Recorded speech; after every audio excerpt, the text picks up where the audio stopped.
soy Benet María Marcos de socialmediablog.es. Hoy nos vamos a entrevistar con Loles Sancho y Daniel Ortega. Ambos son fundadores de Oreste Social Media, que es una empresa que se dedica al community management externo para empresas. La empresa nació hace 2 años y desde entonces llevan las cuentas de varias empresas de sectores muy diversos. Como la cuestión del community manager es algo que preocupa mucho, digamos que está muy de moda, nos gustaría desvelar un poco en esta entrevista las claves de cómo trabaja un community manager, cómo se organizan, qué es lo que hacéis, ¿no? Entonces, os voy a hacer una pregunta muy complicada al principio y es, ¿qué es para vosotros un community manager?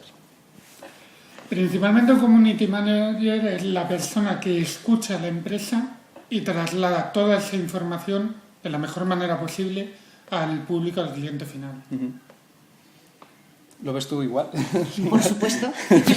Por supuesto que lo veo igual. O sea, la persona que practica una escucha activa en el mercado en el que opera esa empresa, vuelca, como bien dice Dani, la información y sabe analizar lo que ocurre en ese sector para detectar oportunidades y informar al cliente de, oye, aquí hemos detectado una oportunidad, podemos atacar de esta u otra manera. Vale. Entonces, vosotros, digamos, con los clientes, un poco por entender cómo trabajáis, qué es lo que hacéis, ¿cuál podría ser vuestro día a día? O, mejor aún, antes de empezar con el día a día, cuando os tenéis que entrevistar con un cliente, ¿qué es lo que hacéis en esa entrevista o en esa reunión? ¿Cómo lo planteáis?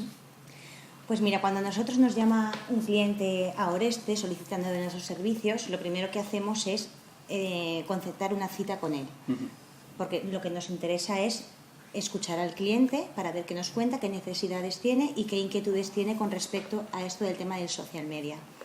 Antes de ir a casa del cliente, lo que hacemos es monitorizar un poco esa marca en los medios online, pues para ver un poco cómo está posicionada, qué mensajes está lanzando, a qué se dedica y así después contrastar la información que nosotros, por nosotros mismos, hemos estado analizando con lo que nos dice el cliente.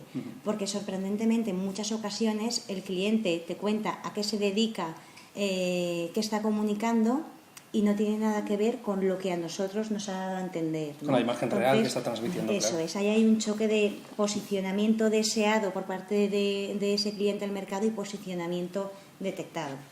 Entonces, nos reunimos con este cliente, escuchamos todo lo que nos dice y después de la información que tenemos con la recabada del cliente intentamos ajustar una propuesta ad hoc a lo que él quiere.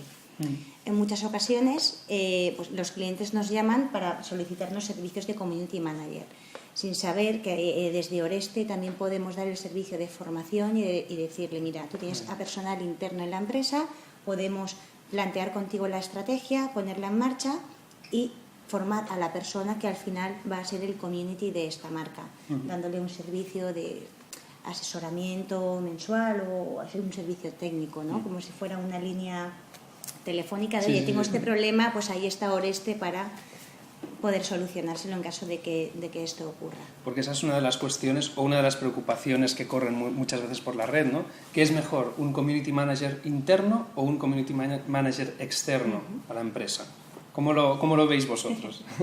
Hombre, siempre depende muy bien de la estrategia y depende mucho del cliente.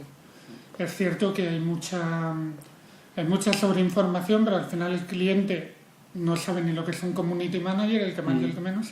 Entonces sí que es verdad que hay que darle a entender lo que es el community y lo que puede hacer por él. Entonces, como decía Loles, lo mejor es un poco hacerle esa formación para que el cliente valore el servicio y lo ponga en marcha o bien lo llevemos nosotros. Vale, yo hace poco entrevistamos a Juanra Sargantana del restaurante Sargantana en Valencia. Vosotros lleváis la parte de community management de Juanra. Para mí es un caso paradigmático porque, claro, un restaurante que tenga la necesidad de un community manager, lo bueno de Juanra es que él ya entiende todo este contexto. Entonces yo, por ejemplo, es que para mí, yo también siempre he pensado, ¿no?, que el community manager tiene que ser alguien de dentro que entienda la estrategia de la empresa, que comunique eso, pero claro, en su caso él entiende muy bien que subcontratar ese servicio le aporta un valor, igual que le puede aportar un valor pues tener un camarero, tener quien le haga las nóminas, etcétera, ¿no? Entonces, bueno, ya que estamos con Juanra, ¿cómo lo lleváis con él? ¿Cómo lo trabajáis? A ver, como tú decías, con este cliente, con Juanra, con Sargantana es muy fácil, porque realmente él ya tiene mucha trayectoria, ¿vale? Lleva un año y medio antes de ahora en las redes, entonces él tiene mucha tranquilidad. O sea, simplemente un poco seguir la dinámica que ha estado llevando, que la verdad que lo ha hecho bastante bien. Con clientes que no tienen esa facilidad, no tienen esa formación, es un poco más complicado, pero es un poco el formar y el enseñar y el quitar un poco el miedo. Claro. Que hay mucha gente que tiene mucho miedo. Claro. Y lanzarse a la piscina, que se lancen. Claro, efectivamente. O sea, no, el llevarles, como con los niños pequeños, el llevarle un poquito, entrar por las escaleras de la piscina para que vean que el agua no hace daño y que, muy bien. y que pueden trabajar en eso. Entonces, llega un momento que el cliente mismo se siente más libre y entonces empieza a proponer acciones. Porque, por ejemplo, el servicio que vosotros ofrecéis, ¿para qué sectores, hablando de forma muy genérica porque hay casos y casos, ¿no? Pero ¿para qué sectores creéis que puede ser adecuado llevar la comunicación online desde fuera? ¿Se podría decir para qué sectores? Pues mira, sectores, para cualquier sector cuyo público objetivo esté en plataformas sociales consumiendo información, es apto la subcontratación de un community manager.